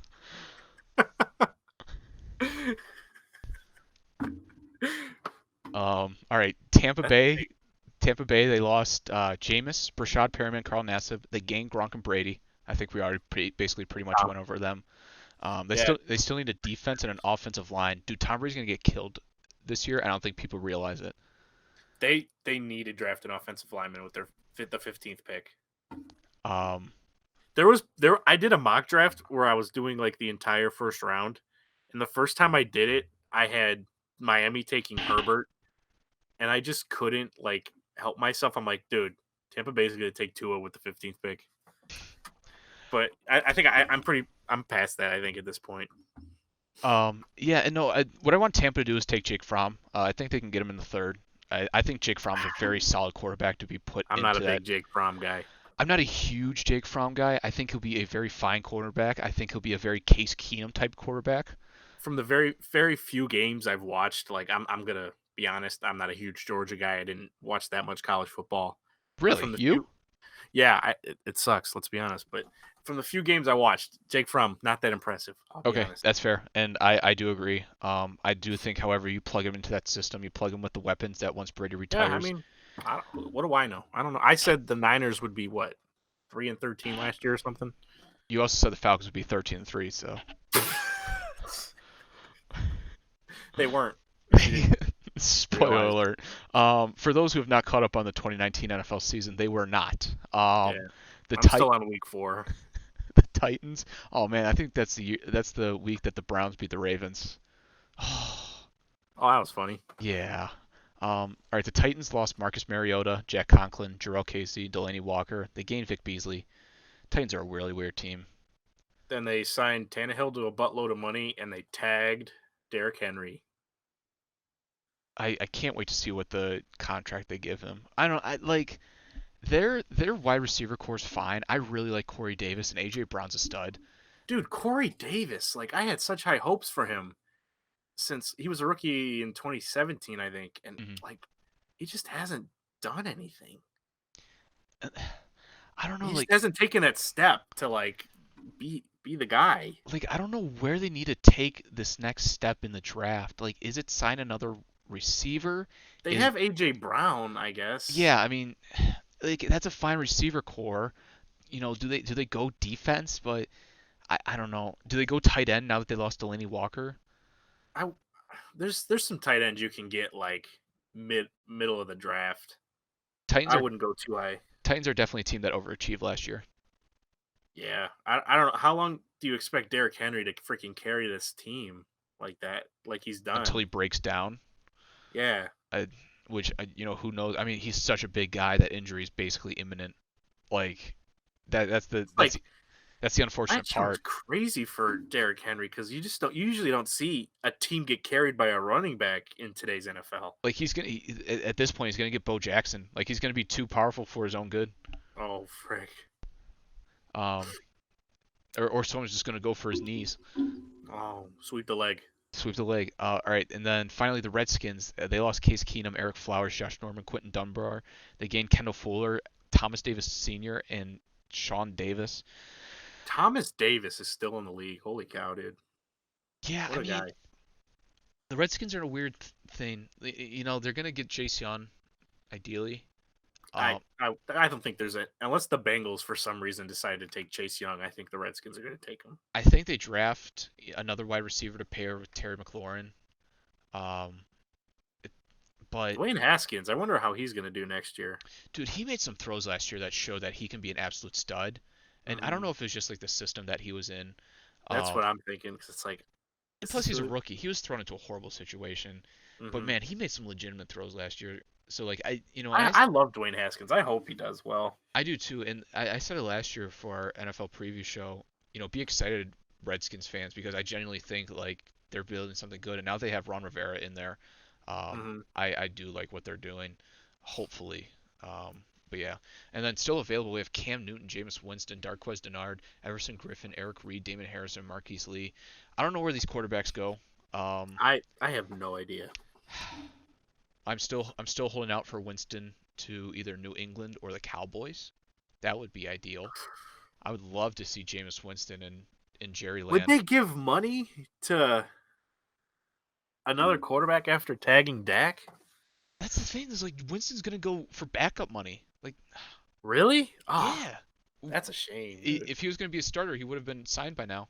Same with Dude, the Newton. Packers should sign Jameis Winston, even though we can't afford him and we don't really need him, but we should go for it. I think a team either like the Cardinals or the Ravens should sign Cam Newton just because it'd be a somewhat similar fit. Mm, yeah. I wonder what. Yeah, I don't wonder. There's so many like good free, like big name free agents, I should say, and it's like I can't see like them just staying free agents for an entire year. But it's Right. like, where do they go? And like Marquise Lee, he probably gonna go to the Patriots. I can Marquise see. Lee. Yeah, he seems like a very Patriots signing. Hmm.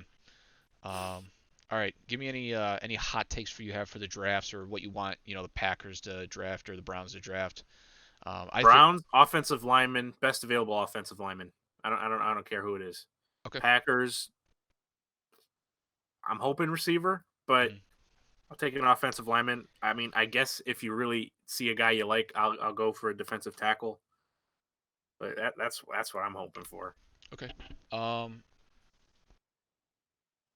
I forget why I put Packers next to Jameis Winston, but Yeah, that was you gonna be said you were going to say something to tick me off. yeah, and I guess that was Jameis Winston, but I forget what we are talking about there. So, Dang, um, that's in the oh, vault, probably talking about like if Rodgers needed a backup or something. I don't know. dude. I wouldn't mind a backup for Aaron Rodgers other than Tim Boyle, Yeah, but I think Jameis Winston's a really good backup. Like I don't, I don't know if we have the money for him. But yeah, there you go. Uh, Jameis, if you want to come along. yeah, for the Browns, my number one left tackle or tackle is Andrew Thomas. After him, Mhm. I want Isaiah Simmons, and then after him, I want best available tackle, whether that's Tristan Riffs, The dude from Iowa. Yeah. yeah, or Mekhi Becton, or I forget the Well, he's gonna. Wills. He just failed a freaking drug test, didn't he? Okay, who Mackay doesn't Becton. fail a drug test here and there, Matt? I'm just saying. I'm just saying. I'm just freaking saying. Okay. Hopefully he falls to the Packers at 30. All right. Am I dreaming too hard? A little bit. Okay, that's fine. Um, and then in the second round, I really would like them to get either Antonio Winfield Jr., who's a safety out of Maryland, or Jeremy Chin, who's a safety out of Texas A&M. I think I could be wrong on that, Hmm. but I think those two guys are absolute studs. So if they don't get Isaiah Simmons, I'd be fine with that. Dude, Antoine Winfield, like his dad was a beast for a long time. And then I actually want the Browns to draft a quarterback in this draft late. How James late? Like fifth round? fifth or sixth round. Well, they don't have a fifth round pick, so ideally in the sixth. Gotcha. James Morgan out of Florida International University down in Boca Raton. Um, Ah. he could be a very nice project quarterback for Hmm. either if Baker doesn't work out, which I don't. That's not the reason why I want to draft a quarterback. It's still a scenario you gotta play with It though. is a scenario you have to. The two reasons why I want to draft a quarterback though is all good teams always draft quarterbacks late. The Patriots always do it, and look Hmm. how they can just turn around picks like nothing because people will Hmm. give up second round picks for Ryan Mallett And Garoppolo and and Brissett. Garoppolo and Brissett and Who um, else? I, when the Redskins had Kirk Cousins, I remember Browns fans calling for them to trade either a first or second for Kirk Cousins. Dear Um, God. yeah, no, people always go crazy for backup quarterbacks, and I think James Morgan's going to be a very good quarterback in this league. He's a very raw quarterback. He's a project guy, but I Hmm. really like what he has to offer. And if that doesn't work out, then hey, now you have a decent backup. All right, all And right. then one other tackle that I like is Lucas Nyan out of TCU. He played okay this past year, but he played like the absolute number one overall tackle 2 years ago for Hmm. TCU. So I think he got a little hate for this past season, but he's one guy in the third that if they're there, I'm completely fine with the Browns taking. Hey, take as many tackles as you want. I don't care. For sure. Yeah. All right, Matt, we have to talk about Slip and Jimmy. Oh, Jimmy McGill, the Saul Goodman. What do you think about this season finale and how's the final season going to shake out? Frick, dude. I don't freaking know. Um, this whole season was so good though, because Incredible. I think that episode with Jimmy and Mike in the desert, just Hmm. them two, was probably my favorite episode in the entire freaking season so far, or the whole series probably. I could see a lot of people saying it was a very fly type episode. Um, Really though? but I don't see it. Like I liked it. It Ah, wasn't my favorite. nah, Um, it was hands down my favorite easily this whole season, but probably this whole series, like top five for sure. I thought one of the best episodes this entire series was Wexler versus Goodman. Like Mm, that yeah, that episode was a was good one. really good. But I don't know this past episode, I it's so sad to see Kim Wexler kind of devolve into what Jimmy is, and it's just like, Hmm. no, please don't go down this path like that. I've been Hmm. saying this entire time. All I want is for Kim Wexler to be happy, and like she Dude, quit Kim is such a good character. like way too pure for the show. Like way Hmm. too pure for the show. It's like her and then that rehab guy from Breaking Bad are like the only two characters that are way too pure for that universe.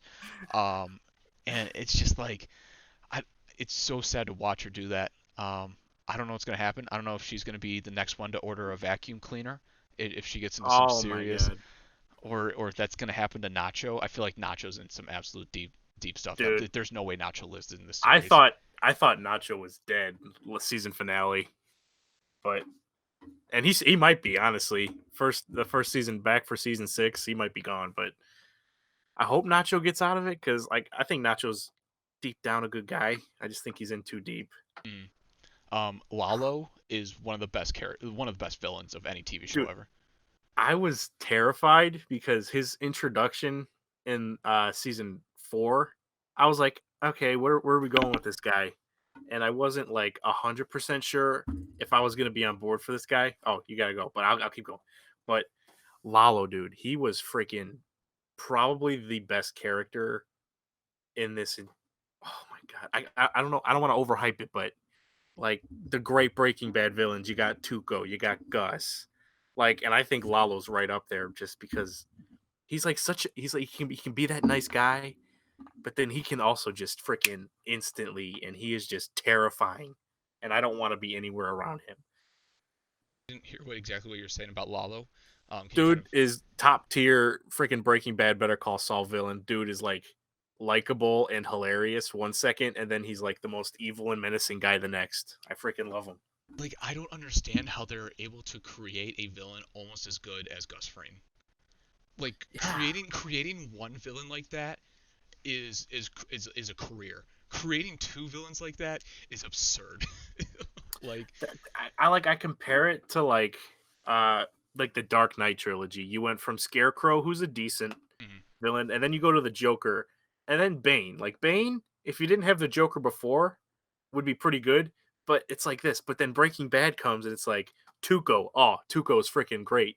And then you go to Gus. Oh my God, Gus is even better. And then Lalo. I'm not gonna say he's better than Gus, but He's not, he's but he's really close. freaking good. Yeah. I don't know. I obviously I think Lalo is still alive in the Breaking Bad universe, but I could be wrong. I've rewatched some Breaking Bad episodes in between rewatching Better Call Saul. Oh, he's going again. So I rewatched some episodes of Breaking Bad in anticipation for Better Call Saul coming back. And I rewatched the first episode where Saul is reintroduced. And when Jesse and Walt take Saul to the desert to blackmail him, he says, "Did Lalo send you?" Yeah. And I'm like, "Oh frick, is Lalo still alive?" Oh shoot, because I thought this dude was gonna just be like a just okay, he's here for the season to be the bad guy and leave, but he could still be out there, Yeah, even though he wasn't in those scenes with Don Eladio when Gus came back to them. So he's I'm really curious he's either what they're live gonna in the do with him. Breaking Bad universe or we're Hmm. so close to the Breaking Bad universe and Better Call Saul than what we realize Oh yeah. that he could have just died and now Goodman is about to meet Jesse and Walt here in the next few Hmm. months slash year. Yeah, because like we just saw Hank earlier this season. Dude, it's like it's coming up. It Oh is. frick! Like, and Tuco's gonna get out of jail Mhm. soon, Mhm. which happens in what season 2 or season 1? Season 1. Season 1 Yeah. Tuco's the first. Yeah, Tuco's like kind of the first guy. Hmm. Um and yeah, first thing Tuco's probably going to do is take Tio Salamanca out Hmm. of the nursing home with the birthday hat that he has on. Um, That was hilarious. I don't know. Like my prediction is that both Kim and Nacho die, and I don't Ah, want that ending. But now that you mentioned Kim asking for a Hoover Max dust filter or whatever it is, like I that would be cool. Even though the guy that played the vacuum guy is gone now, but mhm. they could still work around that, obviously, Oh just with the yeah, phone call. easily. Um, but I hope that now I'm kind of I'm thinking that's her best case scenario Uh, what because what else is there? I guess she could just leave, but that's kind of boring. a Hoover Like just Max leave. Extract Pressure Pro Model 60. That's it. I'm hoping that's what Kim has on her shopping list. But it's like we're running out of options because now Kim is really wanting to dip into the dirty side of Jimmy McGill, and it's getting scary, dude. Yeah, I wonder if like the final scene of this series is Bryan Cranston walking through Saul's lawyer office, and then Aw. it cuts the Gene in the mall, and he sees like Kim Wexler. You know, Oh, that would be that nice. would be nice. Because I just want Bob Odenkirk was on Conan last night after the season finale, and he was talking about how what was going to happen in this season finale, and he said he was hoping that not only would we like see the Breaking Bad universe and Better Call Saul universe meet finally. But he said he was hoping that the writers would also bring an end to Gene and what happens with Saul after Breaking Bad too. And which is surprising because we haven't seen Gene at all. We Like, saw him in the first episode, which is usually what they do. but they put Gene in like a few episodes in Did season they? 3. Yeah, Did they? yeah, they took a Oh, few I have no callbacks idea. to Gene. But yeah, I'm kind of surprised we haven't seen anything about Gene. I feel like that's a storyline that they really need to wrap up here. And I guess they have time because we kind of already know the Hmm. story of Saul probably once the Lalo situation is done. Right. But I'm one because like I was kind of thinking like they were gonna ramp up on the after Breaking Bad story of Saul mhm. in this season, and my prediction was like the first episode of this season would have been like just Gene, and I'm wondering if they could do that for season 6. I'm not too sure what they're gonna do, but I'm hoping we kind of get more of like a conclusion for that saga of his life too. I'm going to be so sad when this series is gone because I didn't Hmm. watch Breaking Bad until it was completely finished. I Same. completely binge watched it, but I don't think that it changes any more of the fact that I'm going to be much more sad when when this series is done than when Hmm. Breaking Bad is done. Like this series has hit like so nice. It is Hmm. fun to watch. It's Yeah. suspenseful to watch. It has like the kind of that humor effect that Breaking Bad hit a few times, but like Bob Odenkirk is just so good Dude, at it. he's so good. Like, oh my god, like his character is better than any character in Breaking Bad. I Oh, frick. I tr Saul was one of my favorite characters before even going in the into Better Call Saul. And Breaking Bad universe, but or yeah, yeah, yeah. But he's dude, he's so freaking awesome. Yeah, he honestly might be my favorite too after all this is said and done. I think he's the best one. Like, there's a very hard way to make a show about a lawyer, entertaining, Interesting. let And alone like comparable to this. the excitement of Breaking Bad, like Better Call Saul is just as intriguing as Breaking Bad. The writing, like in my mind, the Hmm. writing is just so much better. Breaking Bad did rely on a lot of action, and like there's been some action, especially more recently Oh in yeah. the show, but dude, like the writing in the show is incredible. One of my favorite episodes was just when Saul and Chuck were in court going against each other. That was probably one of my favorite Mhm. episodes. Mhm. Um, I before we wrap up here, Hmm. I quickly saw one of my favorite memes that have come out of the Better Call Oh boy. Saul uh kind of community is when Lalo was knocking on the door, Hmm. and they opened it, and instead of Lalo, it was Howard asking if Jimmy has considered his job offer yet. Dude, poor Howard, by the way. Like, I Is he get like he's a kind of poor a bad Howard? guy. I don't know, dude. Power's such like a Dude, d-bag. he's carrying the burden of thinking he's the number one reason Chuck kicked the lantern, when in reality it was Jimmy doing that whole insurance little scam to Hmm. up the insurance, whatever it is. And that's really like that was the whatever the breaking point of Chuck, and Saul just put all of that on Howard, and he's still piling stuff onto Howard. He Vince Gilligan is so good at making you know, Piece of a trash, and piece of you trash, sympathize with him. very sympathetic, and then like Hmm. a normal guy just look like the biggest piece of trash in the world. Like he makes Howard look like he is Like so good. Skyler too. Yeah, Skyler. Well, no, Skyler was definitely a piece of The trash. the more I rewatch Breaking Bad, the less I hate Skyler, because I realize it's like, okay, she had this hap fine relationship. I don't want to say happy, but like I'd say a generally fine happy. relationship. And then Yeah, it's just yeah. lies, and her whole life is falling A apart, lot of and she's question upset and marks. she's angry. Yeah. Yeah. And it's like Skylar is like probably would be like one of us handling all this. And yet she's just annoying. Let your freaking husband sell his meth and stay out of his business, Skylar. You're ticking me off. That's how Are I we feel. under agreements though that Marie was just the worst no matter what? Oh, Marie was annoying as frick, dude. But Yeah. I mean, I kind of love Marie just for that. Like, I Marie love her character. I wouldn't want to spend a second of my life with her at Marie all. got a little bit more likable towards the end of the series, but yeah, no, she was the worst.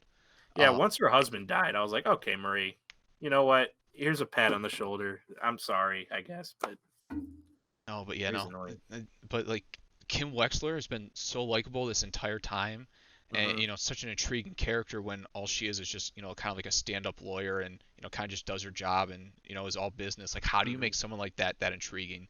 But Right. yeah, no, Kim. I think it's just that she's too pure for this universe, and it's so sad, dude. I don't want her to die. And that purity's going away quick.